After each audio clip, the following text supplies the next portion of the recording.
Welcome back everyone. This is the Vintage Sewing Machine Garage. If you are new to the channel, feel free to subscribe and I appreciate you tuning in. Today I wanted to make a video of a machine that I recently came across. I have seen these, I've seen pictures of them. There's very little information out there that I'm aware of on them, and it's a surprise because the brand and the overall engineering of this machine are very common, but not this model. And I also wanted to share this video, or make this video, to talk to you folks about something that might happen to you when you're buying a sewing machine.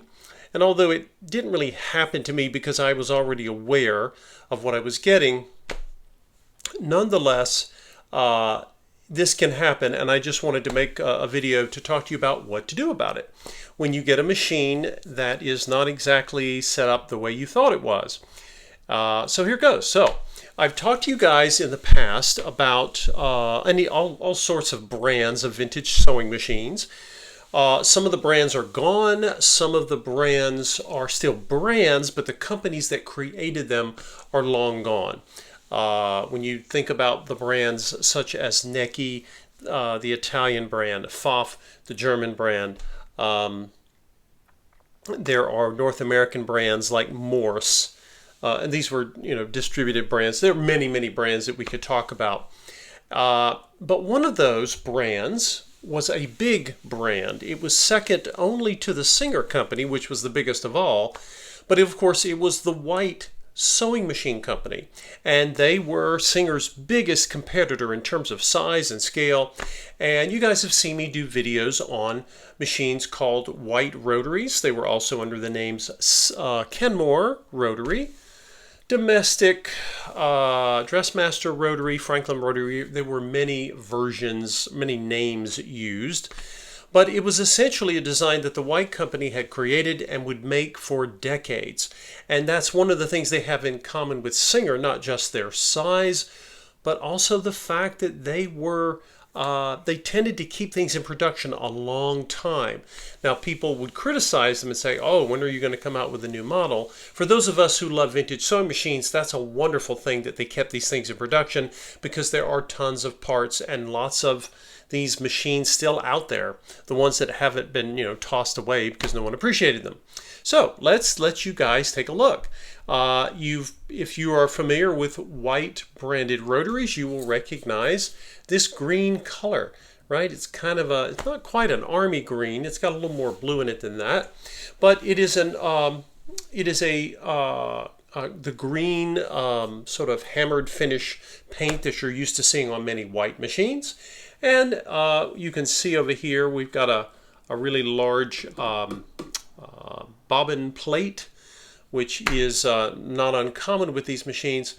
And this one, it just happens to be sitting in its in a little carry tray here. I believe this is original to the machine. I don't know. It didn't come with a carry case, so this is what I got. And I got this on an auction site. I bid on it. And I was the only one of two people, I think, that bid on this, and the bids didn't go all that high.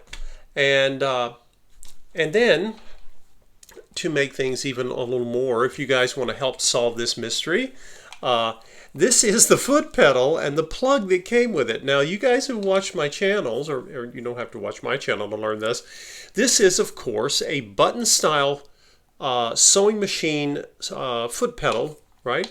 And no surprise, it says Singer on the back, because this is a Singer foot pedal. Now, sometimes people have, rewired these and used them on other machines, and, you always want to be careful, make sure you're not, this is rated at a certain amperage, 0.7, so you don't want to use this with a motor that's got higher amperage, just to be safe, on the safe side. But, of course, it also has a Singer plug, right? And what I found interesting when I was making the bid on this machine, I saw this. This was in the picture along with the machine, and I thought, oh, okay. Well, I knew that this foot controller, this speed control, it would not work on this machine, and I could even see a picture of the plug, and I knew this. But some of you, maybe you're new to sewing machines or new to vintage machines, or maybe you've just never seen one of these and you're used to seeing this. You think, oh, well, it's a Singer, I'm sure it'll work. No, it will not. It's not compatible. But that's not a tragic thing here. I knew it was going to happen. But if it happens to you and you are really surprised or disappointed, have no fear. There are alternatives. That this is I knew this when I bid on this machine, that I could get, thankfully, because again, the White brand once upon a time was second only to Singer. It was really big. They made these machines for years. And anyway, I went ahead and bid on it anyway, knowing this. But if you did this and you got a surprise thinking, hey, wait a minute, this isn't compatible. This cord, by the way, this Singer cord's in really good shape. There's no damage. It's not dry rotted. And I'll be testing this foot pedal. I may even be able to use it on one of my Singer machines if I get a Singer that didn't come with a foot pedal. There are also very easy ways to get, and I've shown you guys the reproduction Singer cords for these vintage machines you can get, and you can get the newer generic electronic foot pedals, which I love too. Anyway, this is one of the things that can surprise you sometimes if you're not aware or you're not looking. Okay, without further ado, let's take off my little cover here and you guys get to look at the White Rotary Sewmaster. I have never come across one of these that I could actually get and put my hands on. I've seen them. And it's a little bit curious to kind of wonder why this machine is a lot less common. Now, White rotaries are not, and this machine, I believe, was introduced sometime maybe after the Second World War. The styling on the machine is very streamlined. If you look at the lines of this thing, I'm going to see if I can raise my phone a little bit here. We'll take a little bit closer look if I can get this situated right. And if you look, guys, you can look at all the curvilinear shapes here. It's very sort of machine age looking. All of the sewing machines from this period did have that feel, especially the White rotaries. But then you turn it over here and you see all these curved lines. It's clearly it has a very art modern I think art modern streamline is the design aesthetic that came about. It's actually became really popular in the mid-late 30s. You can see this in automobiles, and it's the styling trend that came after Art Deco, which they called art modern or art moderne, if you want to use the French. Try to use the French. I'm trying here. I'm probably failing to use the French pronunciation of that. Anyway. So this machine is, I thought, well, maybe this will be the successor to the older body style, and then they would start making these in big numbers. But they didn't, apparently. Now, I don't have production numbers. I can't check serial numbers. There used to be a blog some years back. Oh, let me show you guys what I'm actually doing down here. In order to unlock this, you don't have a swing away. This is actually a very beefy way to hold a machine still. In fact, it's even stronger than what Singer used. This is a big, strong, high-quality steel bolt, and it even has a little bit of a little washer here, so it doesn't scratch the paint. Thank you, folks, for thinking of that. You have stitch control here, and it's kind of interesting. You pull down, and it's spring-loaded to go in reverse, and then it comes back. And then if you want to, this lever here locks in your bobbin winder, which is a different setup than the other White Rotary products. And I never saw a Kenmore Rotary. Of course, those were made by the White Company as well. I've never seen one with this style. So again, they call it the White Rotary Sewmaster. And curiously, the take-up arm, it is facing the left. And I find that interesting. I don't know if this was White's attempt to copy the layout of the Singer 15 class. I probably wrong about that. Just total guessing there. And then you have over here, you have this little device down here that you can move from side to side. This is going to control your whether you get a long stitch or a short stitch. Short is over here, long is to the left. Now, right now, this piece here, it doesn't want to move, so I suspect it's going to need attention. This machine could have sat forever. And whoever had it last certainly wasn't doing much sewing on it because they had a Singer plug-in and a pedal, right? The little knob is missing from here. If anyone knows where I can get one, I don't know if it would be compatible with any of the other rotary screw-on knobs. That's the one thing that's missing. But the machine is, I don't see any major chips or nicks, maybe just a couple along the edge here. When I first saw this, I just saw photographs of it, and I thought it actually looked a lot more like it had more paint damage than it does, and that's because there was dust, and you couldn't tell in the some of the photos you look at. Sometimes you never know. And I haven't touched it. In fact, I haven't cleaned it. I haven't done anything to it really. I've just basically gotten it. And this is one of those situations where aesthetics are always in the eye of the beholder. I love the aesthetics of this, but that's just totally subjective. You could look at this machine and say, that is the ugliest thing I've ever seen. And that's fine. We all have the things that we love or don't love. But this machine is very different. First of all, I'll show you in the plug design, and this design was used forever. This is the cord, the power cord, and it also has an end that would go to a it also has an end that would go to the speed controller, but which I don't see here. So obviously I'm going to have to replace the Singer pedal, with another pedal. And I'll probably just get a generic electronic pedal to work with this. Now this, I went into my stash. I keep cord and plugs.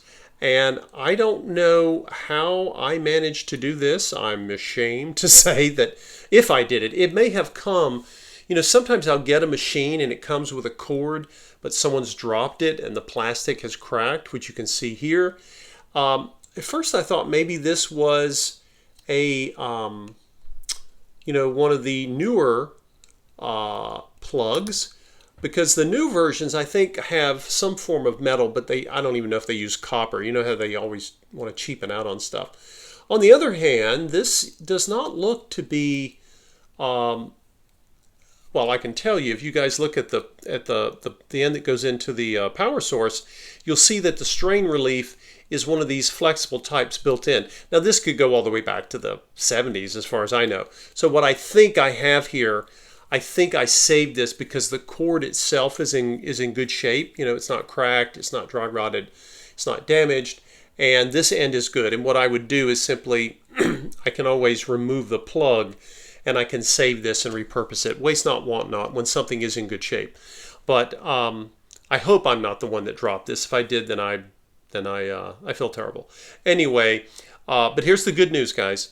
You can get new versions of these plugs, and it will have a place for 3 prongs. And when I turn the machine around, it'll make more sense. So obviously, I'm not going to use this plug, but I can get them, and I can get them online. You can buy these. A number of places sell them because the Wick company kept this design, just like the Singer company kept this style of plug for decades. And they made so many machines that use this plug. A lot of machines are out there now still using them. At some point in the 1970s, the Wick company switched to a different plug design.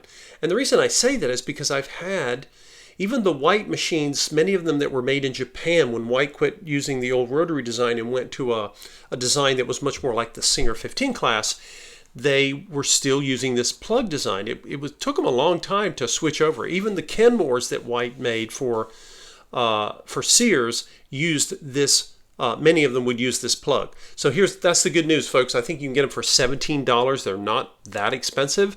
You can buy the cord and the pedal separately. You can even buy the cord and the pedal already wired up. It's again, this is, if you get any machine that has that is either White or Singer, and even other brands you can get replacement cords for. But White and Singer are the easiest to get. So if you have one of these and maybe you didn't get a cord at all, maybe just just got the machine. It's like, hey, where's the power cord? Or if it's broken, or if it's not working, if the cord's bad, do not despair, because you can get replacements for this, right? I'll try to remember to do a separate video on, hey, where do I go to find replacements for these things? Anyway, so I knew this going in, okay? I bought cords like this before. I don't have any more in stock right now, because I work on more of the Singers than I do the Rotaries. And again, I've talked in other videos how I think the White Rotary design is one of the most underappreciated machines you will ever come across. You can get them so cheaply, and when they are restored and up and ready to run, they create a rotary smooth straight stitch that is glorious. I mean, it rivals the stitch that a featherweight makes. Okay, and I know that's a bold statement, but I'm going to make it anyway because I believe it's true. Okay, so let's take a look, and we're looking at this together, guys. I have never put my hands on one of these, so we'll do it together. Let's get the Singer so we don't drop this. We don't want to. I don't think I dropped the this cord here. I think I got it, and it must have been dropped in the past, and you can see the crack on the end. But again, we'll save the cording and get a plug. All right. So, what else have we got here? Let's take a look. Let's just kind of go around, and I'll turn it. I think I have it on a pad here. Don't worry, I have this set up on a nice soft pad, so I'm not destroying this wonderful treadle table that I got recently. I showed you guys. So let's come over here, and I'm going to have to pull the camera back so we don't end up with our machine on the floor. Let's just slide back a bit. There we go. Take a look at this. Kind of exciting to look at a machine I've never seen before. So this is a spool pin, and one of the great things, I don't even know if I've ever talked about this, but these machines for years had spool pins that are really, it sounds so funny to geek out on a spool pin, but this particular one, it has threads, it screws in, but it has a sleeve so that when your spool of thread is on it, so I'll just snug down the actual, pin, but look, the little sleeve turns so the thread can spin freely, and it's even got a little flange down here. Very nice. What have we got here? Now you'll notice when I was doing this, I was locking in, and I'm not going to do it repeatedly, because remember, I need to go and look at this machine. I need to clean it. I need to get it oiled. You never want to, you'll notice I'm not forcing the stitch length movement here, because it's tired, it's stuck, it needs to be serviced. So let's not. Yes, it's made of metal, but let's not stress it. Let's not be mean to this machine. It's waiting for service. So I see a very cool, funky looking thread guide down here, but you can see this will lock in, keeps the bobbin on this piece here, and I'm just going to guess that if I hold this and turn back, this moved. I didn't have to force it, or I wouldn't have. Yeah. Now, this has been loosened, which means this should turn without the needle turning. This is also very old and unserviced, so I don't expect it to perform. If you get a machine, guys, like this, and you say, oh no, it's not working, it's not stuck, it's not ready to sew, even if someone tells you it's ready to sew, it doesn't mean it is. And usually they're not lying. Sometimes people will embellish, but most of the time they have no clue. They don't know much about sewing machines, and that's not their fault. It's okay. None of us did until we started looking at them. So anyway, I'm very excited to kind of go into this machine and explore it.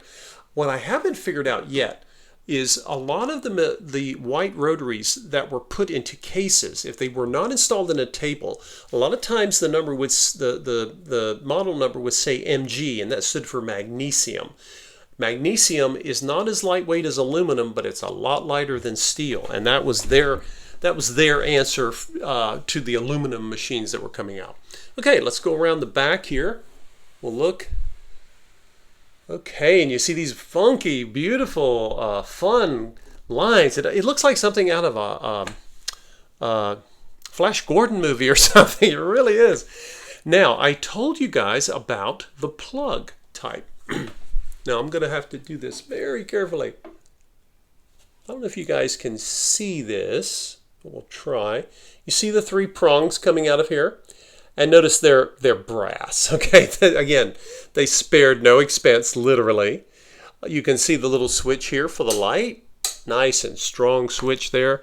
I don't know if the light bulb works because I don't have a cord yet, but no big deal. It takes a very common bulb. I could go to a Home Depot or a Lowe's and get, or any hardware store and get a bulb for this. One of the great things about most vintage machine models. And again, notice here, if you guys look, people often say, well, tell me, what is one of the big differences between vintage and new machines? Look at all the screws. We have a screw here. We have a screw here. We even have screws here to take this apart if we need to.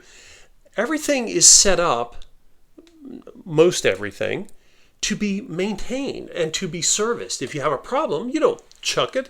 You open it up and you fix it, right? And it was designed, and they would have service manuals for all the people who used to work on these in the dealerships. You'll see these screws here. And again, I have yet to explore them.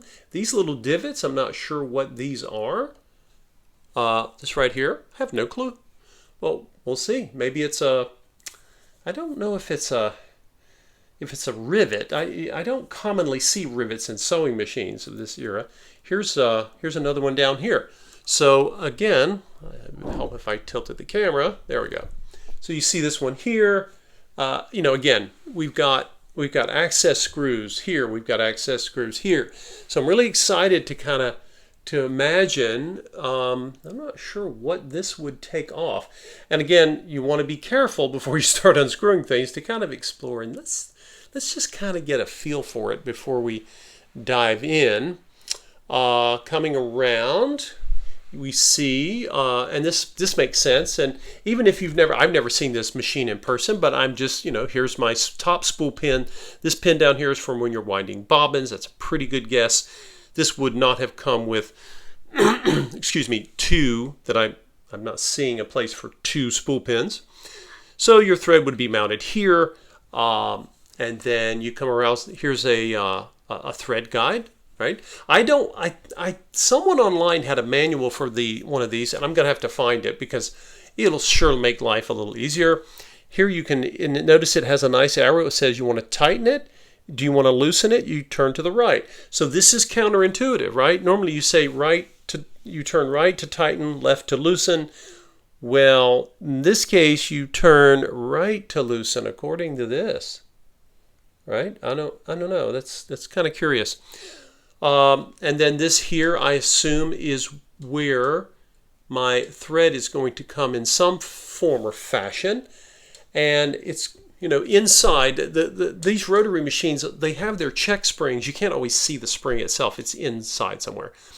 But I see a bolt here, a little nut here, which tells me you can get inside of it, either to clean it, to repair it, what have you.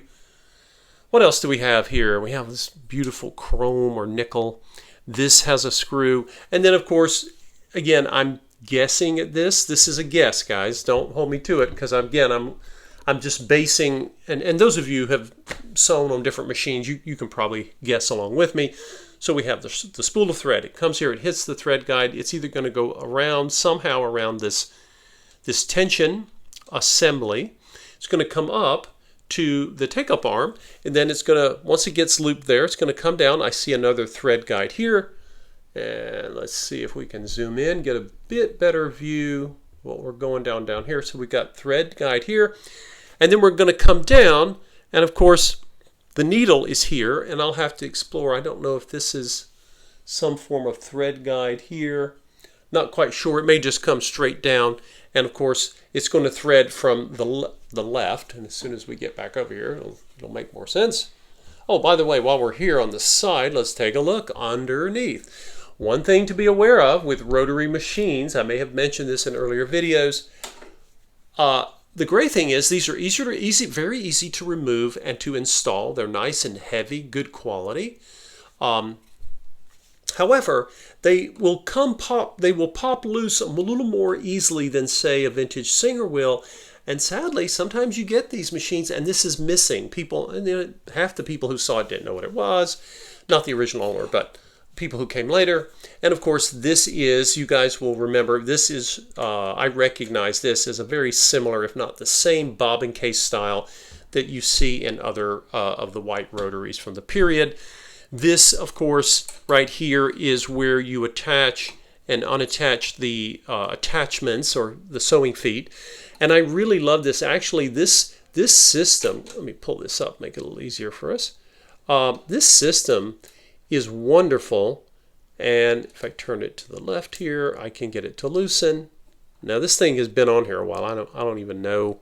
This little knurled dial or knurled screw nut, if you will, is beautifully machined. I mean, it's amazing, right? But it's not designed to come off to let the foot come down. You loosen it and then you tighten it. So let's just see. Where's my? I'll have to. Oh, here it is. Now I'm remembering. I had to. My brain had to click on here for a moment. These attachments, of course, they slide. Right? I'm gonna make sure it's a little stuck, and I don't. Let me see if I'm. There we go. I was working against myself there, and you can see these go on. They push back, right? They lock in. They come right back, and they snug down. Now, again, the Singers and almost every other machine, they attach from the side. It doesn't really matter. They're all well made. They're all secure. But there's just something wonderful about this one I'm partial to, and that's just me. Okay, let's leave our little bobbin plate off because it is now time, if I can do this without creating a comedy video, which I don't want to do when I'm handling my machines. We're going to get a little closer so I can reach it. And we're going to look underneath because you might be wondering, hey, where the heck is the motor? This is not a treadle machine. This is a motor machine. And I got to hold this. By the way, this is 611 is the model number. There is a number that comes after it. I don't know what it means. And when you go underneath, again, I'm holding this to make sure this case, because this thing is so heavy, it'll pull the whole tray over and it'll go crashing before our very eyes. Wonderfully strong base in great shape down here. I'm seeing some sort of code that would have been stamped at the factory. And what does that say down there? It says something. I can't tell. I'll have to investigate that. But take a look underneath. What do you guys see? Well, you see the motor, and it's sitting underneath the machine. Now, it's kind of interesting. This was very advanced at the time this was designed because almost every sewing machine had the motor mounted on the back, on the back, usually on the back right side, and eventually they would cover the motors there. It's actually in the 70s when you start to see sewing machines such as those Kenmores I've been struggling with, those 1970s Kenmores will have the motor underneath the chassis. But back in this time, again, if you guys have ever seen a machine from the 1930s, 40s, or 50s that had the motor underneath, other than this one, let me know. You will, if you guys are remembering my videos from the past when I was servicing one of these white rotary motors, you'll see, look what we have here. Here's our little grease wick. Remember the little grease wicks? We have these little housings. These are they're even simpler than much simpler than the Singers to access. They're just wonderfully simple to work on. Here I see a nicely preserved, this is the motor brush cap. I like the fact that it's much longer. It sticks out more. You can actually grab it with your hand if you don't have a screwdriver. Again, being careful. This is really old plastic. You will see this is how we'll talk in another video about how you access the bobbin case, which is sitting up here. Very strong, very well made, but different than Singers. Now, if I try to turn this, let's see what we get. Now, this machine is stiff, okay?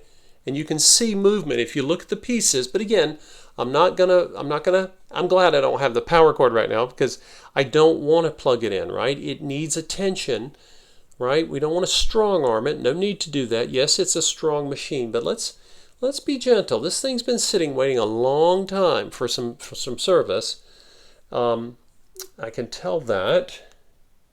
And again, the motor sits here. And what's interesting is normally when you see these motors on the back of a Kenmore or a White Rotary or Dressmaster or the other brands they made, you see this, and it has that little rubber pulley that pushes onto the hand wheel, and that's how they get their traction, and they work beautifully. You guys have seen them. You see my videos. If not, please go and watch those.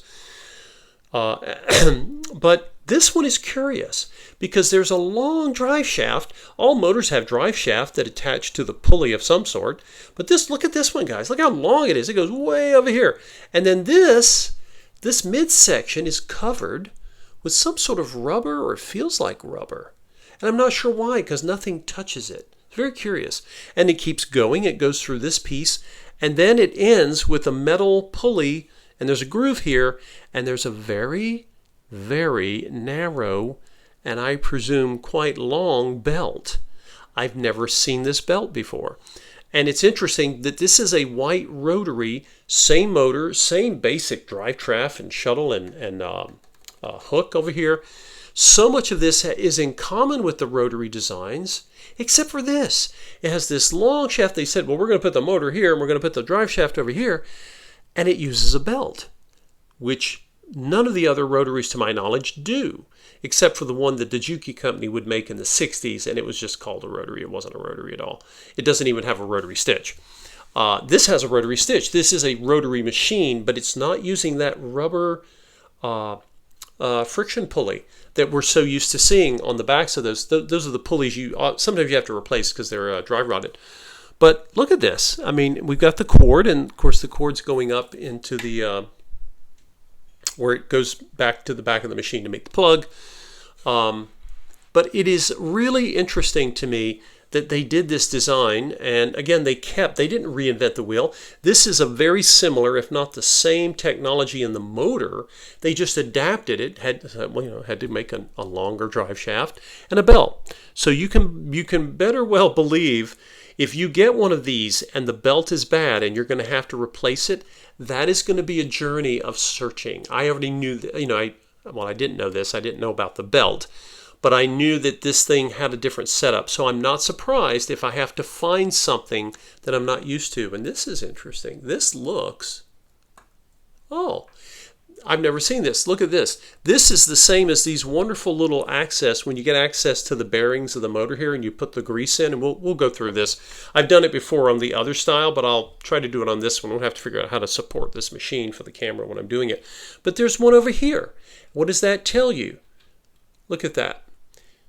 We have another, this is a grease wick holder, sort of a screw-in shaft, right? Beautifully made, just like these for the motor. But why is it here? Well, I suspect that this is where you want lubrication, because that drive shaft is going through this big cylinder,